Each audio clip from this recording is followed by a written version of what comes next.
Are you aware of the quiet evolution? All the proceeds and the profits could be used for the next purchase. We're going through what's called an S-curve. They bought the property for $20,000 and 10 years later they sold it for... Today we're going down memory lane.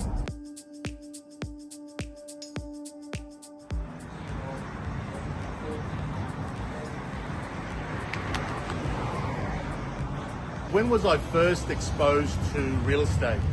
The property behind me, the G-Bar Sports Club, in the late 80s was a TASS agency, a shop and dwelling with residential upstairs. My parents, when they immigrated to Australia, this was the, if my memory serves me correct, it was the second purchase. They bought the property for $20,000 in the late 60s, in '68, and 10 years later they sold it for $72,000. But I vividly remember in the mid-70s, I used to visit the property with my father, and there was a massive tree in the backyard that he wanted to remove.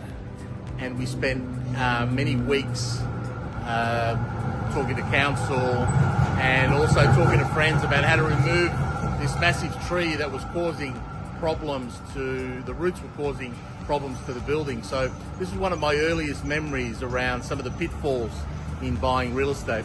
The other thing I remember as a young child is my father being disappointed that he didn't buy the TASS agency when it was up for sale. The reason he gave was that his English wasn't too good and he didn't feel confident running a business without speaking the language quite well. So these are two early memories, my earliest memories of one, maybe the pitfalls in buying real estate and also the opportunity costs associated with maybe not buying a business or not buying real estate.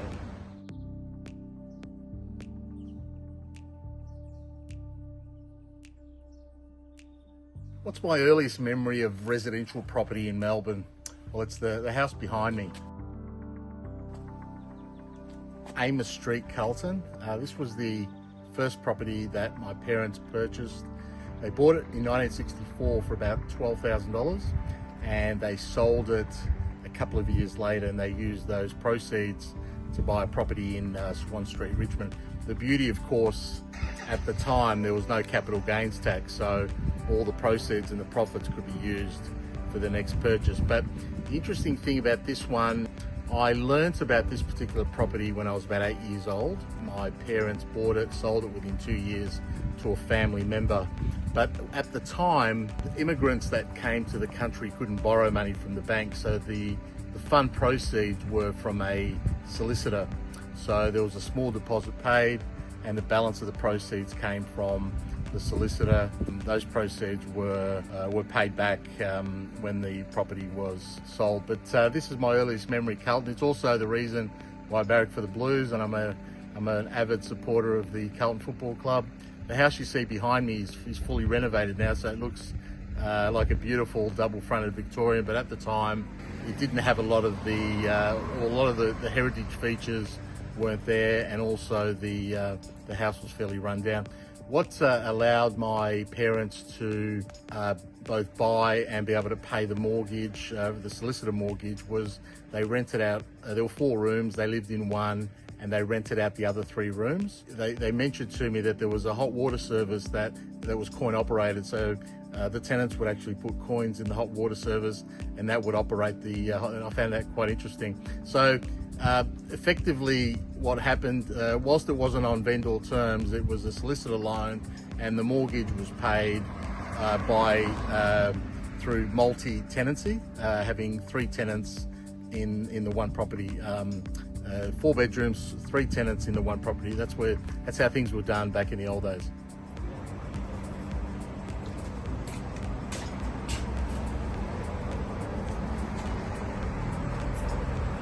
Well, this is my earliest direct experience dabbling in the property market in Melbourne. This property behind me is a strata retail property in Waterfield Street, Coburg. I bought it in '87 just before the recession.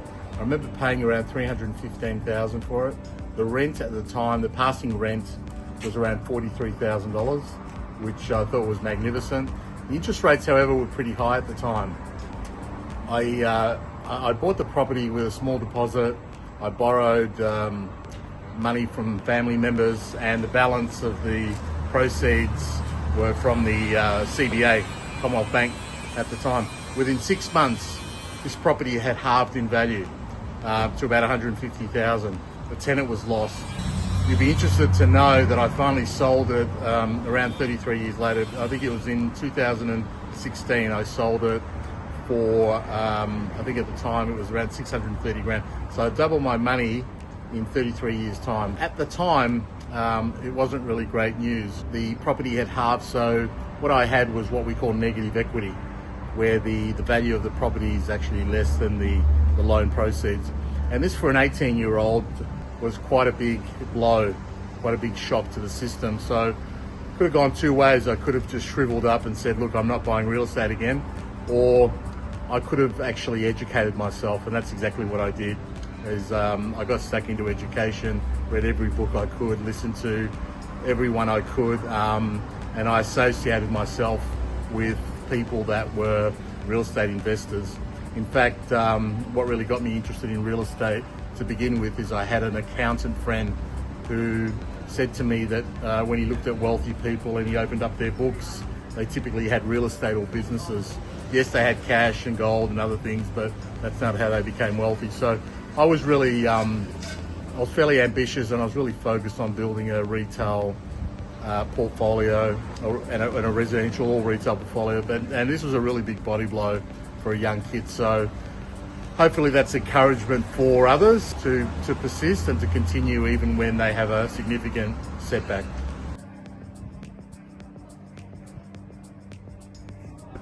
Thank you. We're at the Glass Den, the old Pentridge prison. They make a beautiful coffee here.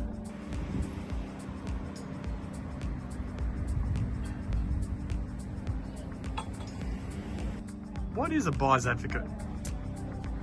Buyer's advocate, what is it?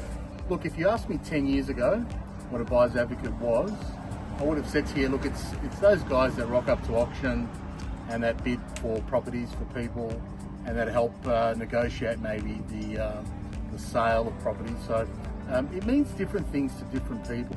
To me, what it means is, and I suppose the analogy I can use is if I'm about to go to court for something and I need people to represent me, I would normally get the best solicitor I could get, and that solicitor would normally get the best barrister.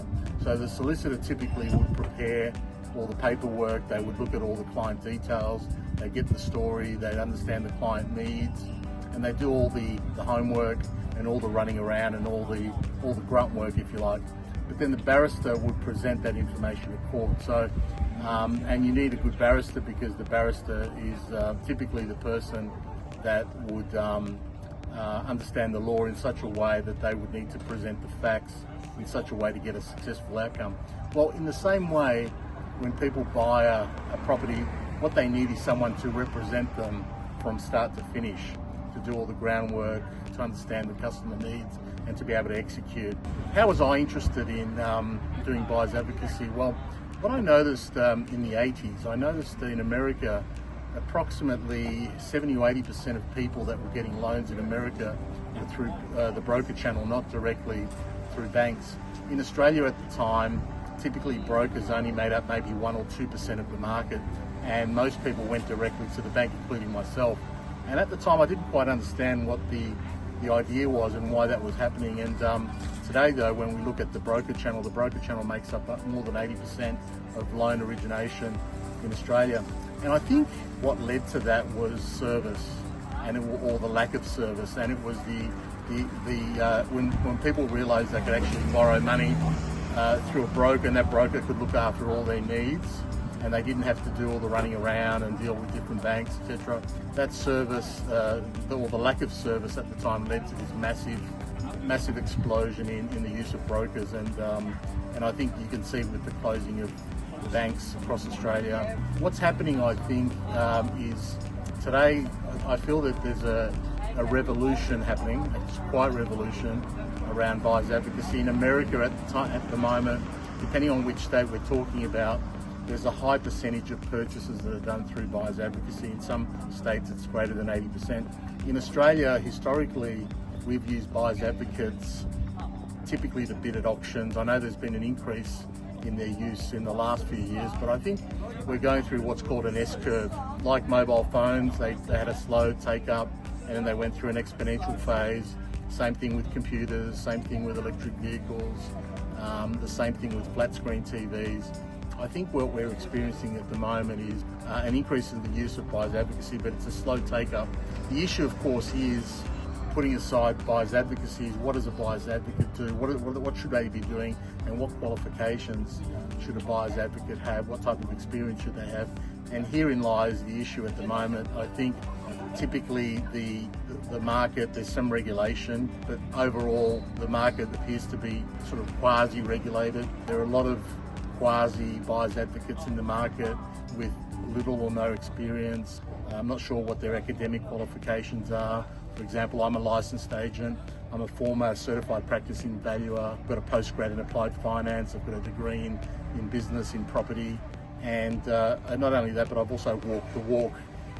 Everything I talk about, I've actually done personally. And I just want to finish off by saying, buying a property, whether it be residential or commercial, and irrespective of who it is, if you're going to make that purchase, there's a risk reward here, and it's a massive risk, and it can be a massive reward. But the question is, why wouldn't you use a Buyers Advocate? It just doesn't make any sense to me. And you can see my own personal experience of not using someone to guide me. Initially cost me a lot of money. So why would you not use a Buyers Advocate? What are the costs associated in not using someone is really, really important, and they're really, really important questions.